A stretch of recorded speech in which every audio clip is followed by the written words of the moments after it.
Este audiolivro foi produzido artificialmente mediante conversão de texto em voz. Tal processo é de fundamental importância aos que possuem alguma limitação à leitura, tais como os deficientes visuais, os idosos, os dislésicos, entre outros. Alertamos que, por se tratar de produção não natural da voz humana, o áudio pode apresentar incorreções fônicas e outras falhas decorrentes da própria ortografia, como no caso das abreviações, pontuações e palavras estrangeiras.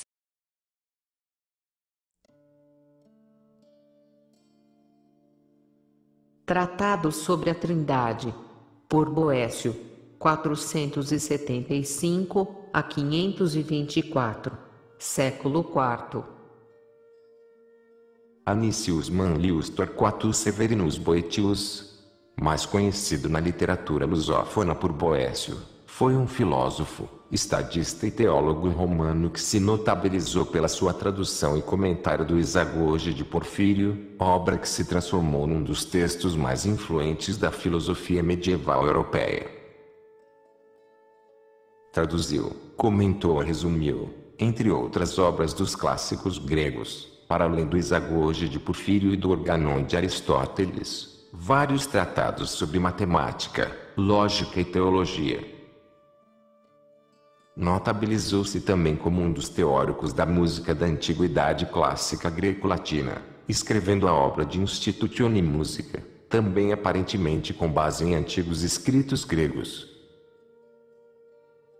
Sendo senador de Roma, no ano de 510 foi nomeado cônsul e em 520 foi elevado a chefe do governo e dos serviços da corte pelo rei Ostrogodo Teodorico, o Grande.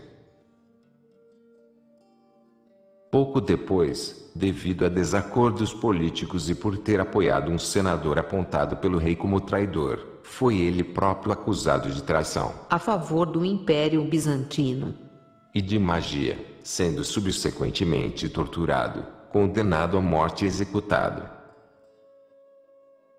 Enquanto aguardava sob prisão a execução, escreveu de Consolatione Philosophiae, do Consolo pela Filosofia, obra que versa, entre outros temas, o conceito de eternidade e na qual tenta demonstrar que a procura da sabedoria e do amor de Deus é a verdadeira fonte da felicidade humana. Membro de uma família ligada ao então nascente cristianismo, é considerado pela Igreja Católica Romana, pelo seu contributo para a teologia cristã e pelos serviços que prestou aos cristãos, um mártir e um dos padres da Igreja. Fontes: Wikipedia.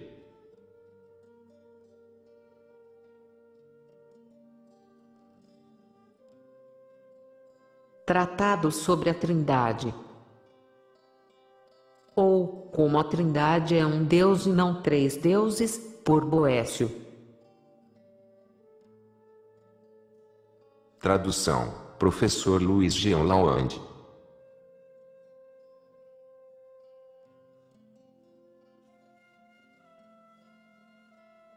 Introdução.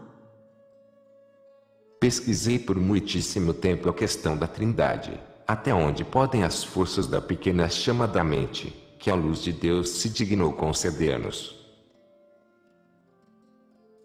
Tendo chegado a estruturar os argumentos e a redação, submeto-os a ti, Quintus Aurelius Memmius Machus, o sogro, pois anseio pelo teu abalizado juízo, tanto quanto pelas próprias descobertas de minha diligente pesquisa.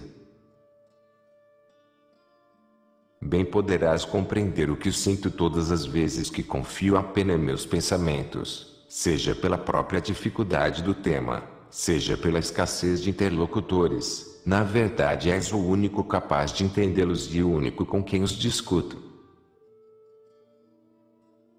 Não escrevo por desejo de fama, nem pelo vão aplauso do vulgo. Se houver algum fruto externo, não pode ser outro que esperar o teu juízo sobre o assunto tratado.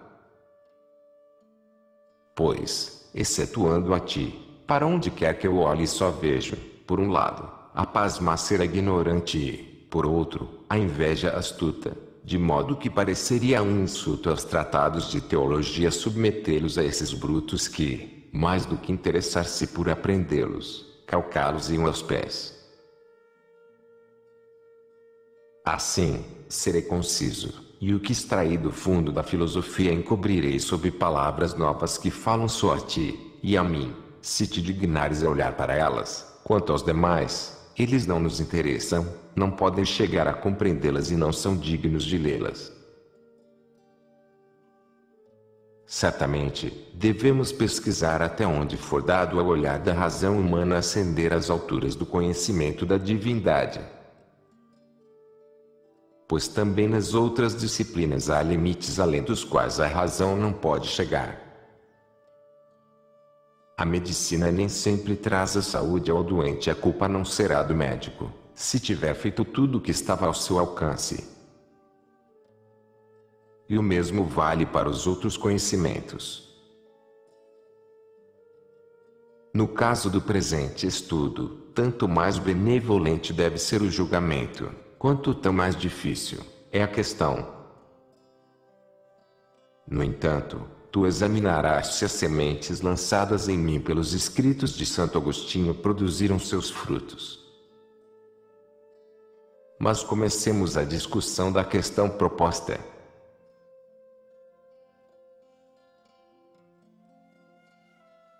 Há muitos que usurpam a dignidade da religião cristã, mas a fé que é válida principal e exclusivamente é aquela que, tanto pelo caráter universal de seus preceitos, que dão a medida da autoridade da religião, quanto pelo seu culto, se espalhou por quase todo o mundo e é chamada católica, ou universal. Dessa fé, a sentença da unidade da Trindade é: o Pai é Deus, o Filho é Deus, o Espírito Santo é Deus. E, portanto, Pai, Filho e Espírito Santo são um Deus e não três deuses. A razão de sua unidade é a ausência de diferença, e na diferença incorrem aqueles que aumentam ou diminuem a unidade, como os arianos que, atribuindo graus de dignidade à Trindade, desfazem a unidade e caem na pluralidade. Pois o princípio da pluralidade é a alteridade. Fora da alteridade nem sequer pode ser entendida a pluralidade. Pois a diferença entre três, ou qualquer número de coisas reside no gênero, na espécie ou no número. O número de modos de igualdade acompanha o de diversidade. Ora, a igualdade pode se dar de três modos. Primeiro, pelo gênero, como são iguais quanto ao gênero animal, o homem e o cavalo. Segundo, pela espécie, como Catão e Cícero são iguais quanto à espécie o homem. Terceiro, pelo números, como Túlio e Cícero são um e o mesmo. Do mesmo modo, a diversidade também se dá pelo gênero ou pela espécie ou pelo número. Mas a diferença pelo número se dá pela variedade de acidentes. Pois três homens não diferem pelo gênero, nem pela espécie, mas pelos seus acidentes. E se nós mentalmente retiramos deles todos os demais acidentes, cada um, no entanto, continua ocupando um lugar diferente, de modo algum podemos supô-los num mesmo e único lugar, pois dois corpos não podem ocupar um mesmo lugar. Ora, o lugar é um dos acidentes. E assim, porque são plurais em seus acidentes, são plurais em número.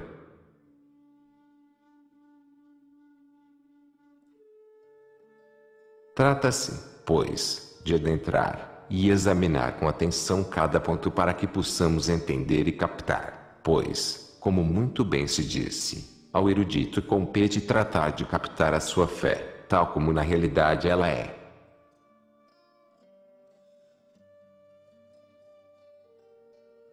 Ora, são três as ciências especulativas: a física, que está em movimento e não é abstrativa ou separável. A Nipechairetos não abstrai o movimento, pois considera as formas dos corpos como matéria, formas que em ato não se podem separar dos corpos.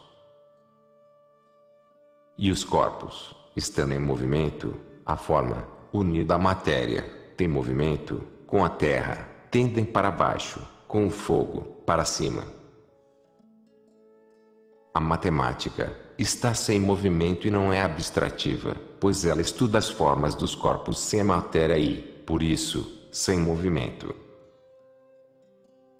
Porém essas formas, em união com a matéria, não podem separar-se dela.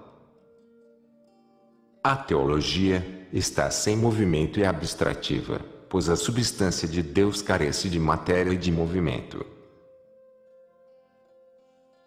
Das três ciências, a física trabalha racionalmente, rationabiliter, a matemática, disciplinarmente, disciplinaliter, e a teologia, intelectualmente, intellectualiter. Pois não se trata aqui de lidar com imagens, mas antes de olhar para a forma que é, não imagem, mas verdadeira forma, ela mesma é e é por ela que o ente é. Pois tudo é pela forma. Uma estátua se constitui como tal e se diz efígie de ser vivo, não pelo bronze, que é matéria, mas pela forma nela esculpida. E, do mesmo modo, o próprio bronze é bronze não pela terra que é sua matéria, mas pela forma. E mesmo a própria terra não é terra por ser matéria informe, apoiam ilem, mas por causa da secura e do peso que são formas. Não há nada, pois, que seja o que é pela matéria, mas sempre pela forma própria. Ora, a divina substância forma sem matéria e, portanto, é um e é o que é. Qualquer outro ente não é o que é, pois, cada ente tem seu ser das partes de que está constituído, da conjunção de suas partes, mas não tal e tal tomadas separadamente.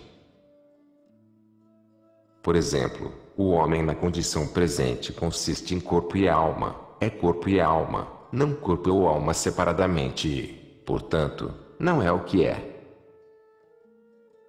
Aquele, porém, que não é composto disto e daquilo, mas é simplesmente isto, esse verdadeiramente é o que é, e é belíssimo e poderosíssimo porque em nada se assenta. Daí que ele seja verdadeiro no qual não há número nem nada que não seja o que é. Nem pode tornar-se substrato de algo, pois é forma e as formas não podem ser substratos. Pois o que nas outras formas é substrato para os acidentes, como por exemplo a hominalidade, não recebe os acidentes pelo fato de ela mesma ser, mas sim pela matéria que lhe está sujeita. Assim, quando a matéria sujeita à hominalidade recebe um acidente qualquer, parece que é a própria hominalidade que o assume. Já a forma que é sem matéria não pode ser substrato, nem nela inerir matéria, senão não seria forma, mas imagem. Pois da forma que está à margem da matéria procedem os que estão na matéria e produzem o corpo. É, pois, um abuso de linguagem que cometemos quando chamamos formas o que são imagens, somente assemelham-se à forma que não está constituída em matéria. Nele nada há de diversidade, nem de pluralidade decorrente da diversidade, nem de multiplicidade decorrente de acidentes, e daí que tampouco haja número.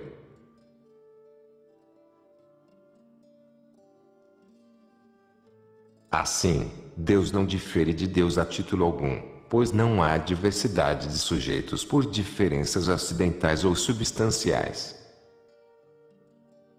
Onde, pois, não há diferença, não haverá pluralidade alguma, e daí tampouco números, mas somente unidade. E quando dizemos 3 vezes Deus e dizemos Pai, Filho e Espírito Santo, estas 3 unidades não fazem pluralidade numérica naquilo que elas mesmas são, se consideramos a própria realidade numerada e não o modo pelo qual numeramos. Neste caso, a repetição de unidades produz pluralidade numérica. Quando, porém, se trata da consideração da realidade numerada, a repetição da unidade e o uso plural não produzem de modo algum diferença numérica nas realidades. Pois há dois tipos de números, um, pelo qual numeramos, outro, que consiste nas coisas numeráveis. Assim, dizemos um para a coisa real, enquanto unidade designa aquilo pelo que dizemos que algo é um. Assim também dois pode referir-se à realidade, como, por exemplo, homens ou pedras. Mas dualidade não. Dualidade refere-se somente àquilo por que se constituem dois, homens ou pedras. E assim também para os outros números. Portanto, no caso do número pelo qual numeramos, a repetição da unidade faz pluralidade nas coisas. Porém, a repetição de unidades não produz números, como por exemplo se da mesma e única coisa eu dissesse, uma espada, um gládio, uma lâmina. Podemos referir-nos a essa realidade com um único vocábulo, espada, e a repetição de unidades, palavras. Não é uma numeração. Se dizemos espada, gládio, lâmina é uma reiteração e não uma enumeração de diversos. Do mesmo modo, quando repito, sol, sol, sol não se trata de três sóis, mas de um só. Assim, pois, se se predica do Pai, Filho e Espírito Santo três vezes Deus, a predicação tríplice não constitui número plural. Este é, pois, como dissemos, o perigo daqueles que fazem distinção por dignidade entre os três. Nós, os católicos, porém, não admitimos nenhuma diferença no que constitui a própria forma e afirmamos não ser ele outra coisa que aquele que é. E para esta doutrina, dizer Deus Pai, Deus Filho, Deus Espírito Santo, e esta trindade um só Deus, é tal como dizer uma espada, um gládio, uma lâmina ou sol, sol, sol, um sol.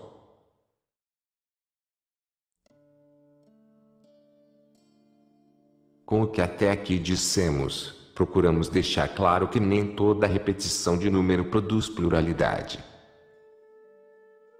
Quando, porém, dizemos Pai, Filho e Espírito Santo, não estamos usando sinônimos diversos como seria o caso de espada e gládio, que são iguais e idênticos. Pois Pai, Filho e Espírito Santo são iguais, mas não são o mesmo. Este ponto merece um pouco de atenção. A quem pergunta, é o Pai o próprio Filho? Respondemos, de modo algum. E, é um mesmo que o outro? Novamente, não.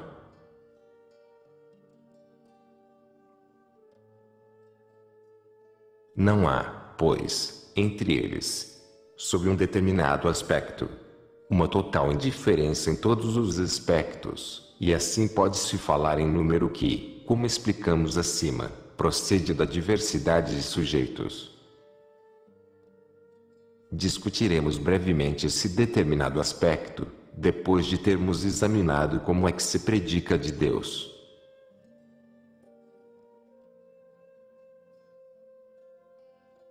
Há ao todo 10 categorias que podem ser universalmente predicadas de todas as coisas: substância, qualidade, quantidade, relação, lugar, onde, tempo, quando, condição, situação, atividade e passividade. Elas são determinadas pelo sujeito a que se referem, parte delas, quando se aplicam a outras coisas que não Deus, referem-se à substância, parte, aos acidentes. Quando, porém, estas categorias são aplicadas à divindade, todas elas se tornam substanciais. Quanto à relação, ela não pode de modo algum ser predicada de Deus, pois a substância nele não é propriamente substância, mas ultrassubstância. Também não podem ser predicadas de Deus e qualidade e as demais categorias, das quais vamos dar exemplos para melhor compreensão. Ao dizermos Deus, aparentemente estamos designando uma certa substância, mas, na verdade, aquela que é outra substância, ao dizermos justo, aplicado a Deus, referimos-nos a uma qualidade, mas não a qualidade acidental, e sim a própria substância ou ultrassubstância. Pois em Deus não é uma coisa ser, e outra ser justo, mas é-lhe idêntico ser Deus e ser justo. E quando dizemos grande ou maior parece que nos estamos referindo a uma determinada quantidade, mas, no caso, é a própria substância ou, como dissemos, ultrassubstância, para Deus é o mesmo ser e ser grande. E quanto à sua forma, já mostramos acima como ele é forma e certamente um excluindo toda a pluralidade. Mas essas categorias são tais que dão à coisa que se aplicam o caráter que expressam, nas coisas criadas, a divisão, em Deus, porém, apresentam-se conjugadas e unidas, quando dizemos substância, aplicada, por exemplo, a homem ou Deus. É como se aquilo de que predicamos fosse ele mesmo substância, como substância homem ou Deus. Na verdade, porém, não é a mesma coisa. O homem não realiza em si a totalidade do ser humano, e por isso não é substância. O que ele é, deve a outras coisas que não são homem. Deus, porém, é o próprio Deus. Não é outra coisa senão que é e, por isso, é Deus mesmo. E assim também quando dizemos justo, que é uma qualidade, dizemos como predicação do sujeito, isto é, se dizemos, homem justo ou Deus justo, afirmamos que o próprio homem ou o próprio Deus são justos. Porém, uma coisa é o homem, e outra, o homem justo, enquanto Deus ele mesmo é o que é justo. Grande também se diz do homem ou de Deus como se fosse a mesma coisa dizer homem grande ou Deus grande. Na verdade, porém, o homem pode até ser grande, mas Deus é, ele mesmo, o próprio grande. Quanto às outras categorias, também elas não podem ser predicadas de Deus nem substancialmente dos outros entes. Pois o lugar não se pode predicar do homem nem de Deus. Do homem se diz que está na praça, de Deus, que está em toda parte, mas não como se fosse a mesma coisa o que dela se predica. Pois dizer que o homem está na praça é totalmente diferente do que afirmar seu modo de ser, por exemplo, branco ou alto ou qualquer propriedade que, por assim dizer, o circunscreve e determine pela qual se possa descrevê-lo em si. A predicação lugar, pelo contrário, somente afirma onde se situa a substância em relação a outras coisas. Com Deus, porém, não é assim, pois estar em toda parte não significa que esteja em cada lugar. Ele absolutamente não pode estar num lugar, mas que cada lugar é-lhe presente para ocupar, embora ele não possa ser recebido espacialmente e, por isso, não se diz que ele esteja situado em lugar algum porque está em toda parte, mas não alocado. O mesmo se dá com o quando. A categoria de tempo, tal homem veio ontem, Deus é sempre. Quando se predica o vir ontem. Aqui, novamente, não se diz algo sobre o homem em si, mas o que lhe sucedeu no tempo. Já o que se diz de Deus, sempre é. Significa um contínuo presente que abarca todo o passado e todo o futuro. Os filósofos dizem que isso pode ser também afirmado do céu e de outros corpos imortais, mas, mesmo assim, não do mesmo modo que de Deus. Pois ele é sempre porque sempre é para ele presente, e há uma grande diferença entre o nosso agora, que é do tempo que corre, e a sempre eternidade. O agora divino permanece, não corre, e consistindo, faz a eternidade. Junta a eternidade sempre, e terás o agora perene e incessante e, portanto, o transcurso perpétuo que é a sempre eternidade. Também são válidas essas considerações para as categorias condição e atividade, pois dizemos do homem, ele, vestido, corre. E de Deus, ele, possuidor de todas as coisas, governa. Aqui também não se diz nada do ser de ambos e essas são predicações exteriores. E todas as categorias até agora tratadas referem-se a outras dimensões que não a substância. A diferença entre um e outro caso é fácil de perceber. Homem e Deus referem-se à substância pela qual o sujeito é algo, homem ou Deus. Justo refere-se a uma qualidade pela qual o sujeito é algo, a saber, justo, grande. A quantidade pela qual ele é algo, grande. Já com as demais categorias isto não se dá. Quando se diz que alguém está na praça ou em toda parte, referimos-nos à categoria lugar, que não faz com que o sujeito seja algo, como pela justiça ele é justo. O mesmo ocorre quando se diz ele corre ou governa ou é agora ou é sempre. Nestes casos estamos expressando tempo ou atividade. Se é que o sempre divino pode se encaixar em tempo. Mas não algo pelo qual é algo, como pela magnitude se é grande. Quanto às categorias situação e passividade nem precisamos ocupar-nos delas porque, claramente, sequer ocorrem em Deus. Já se tornam evidentes as diferenças da predicação. Algumas categorias apontam para a coisa, outras, para as circunstâncias da coisa.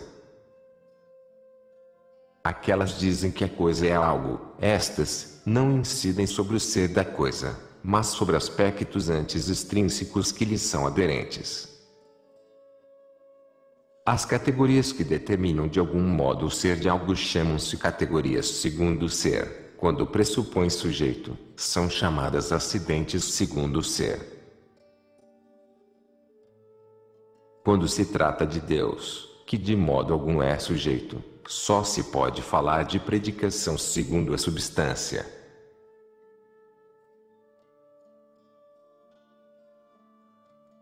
Trata-se agora de examinar a categoria relação, para cuja discussão valer-nos-emos de tudo o que anteriormente foi tratado. A relação, mais do que qualquer outra categoria, constitui-se por referência a outro e parece especialmente não ser predicação relativa à coisa em si. Senhor e servo, por exemplo, são relativos. Examinemos se são predicados da substância. Suprimindo o servo, suprime-se o Senhor. Mas se suprimimos a brancura, não suprimimos alguma coisa branca, embora, certamente, ao suprimir a brancura particular desta coisa branca, suprimamos também conjuntamente a coisa. No caso do Senhor, se suprimirmos a palavra servo, destrói-se também a palavra Senhor. Não porque o Senhor seja substrato do servo como a coisa branca é substrato da brancura, mas sim porque se desfaz a relação, o poder, que sujeitava o servo ao Senhor. Já que o poder se desfaz ao suprimir-se o servo, vê-se que o poder não é algo que persisteja no Senhor, mas é algo extrínseco que lhe advém pela relação com os servos. Não se pode, portanto, afirmar que uma predicação de relação acresça, diminua ou altere de algum modo a coisa em si a que se refere. Pois a categoria relação não diz respeito à coisa em si, ela simplesmente aponta uma condição de relatividade. E não sempre ou necessariamente para outra substância, mas às vezes para uma mesma. Assim, suponhamos um homem em pé. Se eu me dirijo a ele pela direita e me coloco a seu lado, ele estará à esquerda em relação a mim não porque ele mesmo seja à esquerda, mas porque eu me coloquei à direita.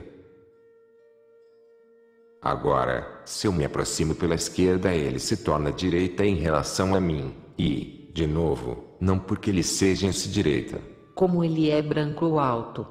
mas por causa do meu posicionamento. Fica tudo na dependência de mim e nada tem que ver com o seu ser em si. Essas categorias que não afetam a coisa em si não podem mudar, alterar ou afetar de nenhum modo sua essência. Daí que se pai e filho são termos de relação e, como dissemos, não tem outra diferença que a de relação, e se a relação não é predicada daquele de quem se predica é como se fosse o próprio sujeito e qualidade sua, então ela não produzirá nenhuma alteridade de substância em seu sujeito, mas, numa frase dificilmente compreensível e que requer explicação, uma alteridade de pessoas. Pois é uma regra básica de que as distinções em realidades incorpóreas são estabelecidas por diferenças e não por separação espacial. Não se pode dizer que Deus se tornou pai pelo acréscimo de algo, pois ele nunca começou a ser pai, já que a produção do filho pertence à sua própria substância, embora o predicado pai, enquanto tal, seja relativo.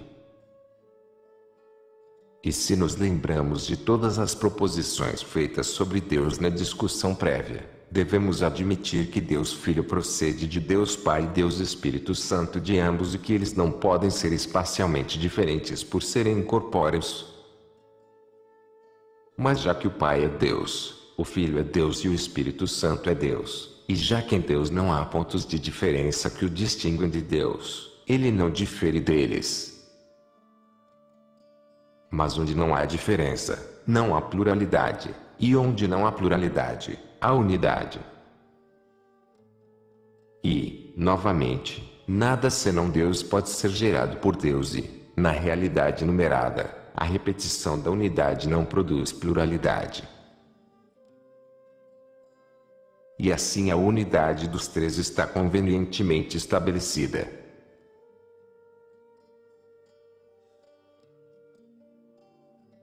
Mas, como toda relação sempre se refere ao outro, pois a predicação que se refere ao próprio sujeito é sem relação, a numerosidade da Trindade é garantida pela categoria relação, enquanto a unidade é preservada pelo fato de que não há diferença de substância ou de operação ou de qualquer predicado substancial. Assim, a substância é responsável pela unidade e a relação faz a Trindade. E assim, somente os termos referentes à relação podem ser aplicados distintamente a cada um. Pois o Pai não é o mesmo que o Filho, nem cada um dos dois é o mesmo que o Espírito Santo. Ainda que Pai, Filho e Espírito Santo sejam o mesmo e único Deus, o mesmo em justiça, em bondade, em grandeza e em tudo que pode ser predicado segundo o ser. Não se deve esquecer que a predicação de relatividade nem sempre envolve diferença. Como servo para o Senhor. Porque o igual é igual ao igual, o semelhante é semelhante ao semelhante, e o mesmo é o mesmo que o mesmo, e a relação do Pai para o Filho, e de ambos para o Espírito Santo, é relação de igual para igual. Uma tal relação não será encontrada nas coisas criadas, mas isto é por causa do modo de diferenciação que afeta as transitórias criaturas. Ao falar de Deus, porém, não devemos deixar-nos guiar pela imaginação, mas pelo puro intelecto e levar-nos a cometer o entendimento de tudo o que importa conhecer. Mas já basta acerca da questão proposta. Agora a cuidade da discussão aguarda o critério do teu julgamento, o pronunciamento de tua autoridade sobre se discorri corretamente ou não.